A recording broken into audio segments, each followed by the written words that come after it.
कहानी एक छोटे से कस्बे की है जहां एक बहुत पुराना कुआं था। लोग कहते थे कि वह कुआं अभिशप्त है। शाम के बाद कोई उस कुएं के पास नहीं जाता था क्योंकि लोगों का मानना था कि वहां एक आत्मा का वास है। रवि नाम का एक युवक उस कस्बे में नया आया था। उसने गांव वालों की बातों को मजाक में लिया और एक रात अपने दोस्तों के साथ कुएं के पास चला गया। दोस्तों ने उसे मना किया, लेकिन रवि ने हिम्मत दिखाते हुए कुएं के किनारे बैठकर तस्वीर खींचने का मन बनाया। जैसे ही रवि ने कैमरा निकाला, अचानक हवा तेज चलने लगी और कुएं के अंदर से किसी के रोने की आवाज आने लगी। दोस्तों को लगा कि शायद यह हवा का असर है, लेकिन रवि को कुछ अजीब महसूस हो रहा था। उसे लगा कि कोई उसे घूर रहा है। अचानक उसके कैमरे की स्क्रीन पर एक धुंधली परछाई दिखाई दी। वह घबराया और कैमरा नीचे गिरा दिया। जब उसने दोस्तों को बताया, वे सब डर कर भाग गए, लेकिन रवि को लगा कि उसके पीछे कोई चल रहा है।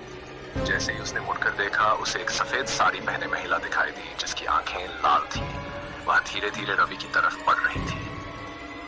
रवि की चीखें सुनकर गांव वाले दौड़े आए, लेकिन तब तक बहुत देर हो चुकी थी। रवि अचेत अवस्था में कुएं के पास पड़ा था।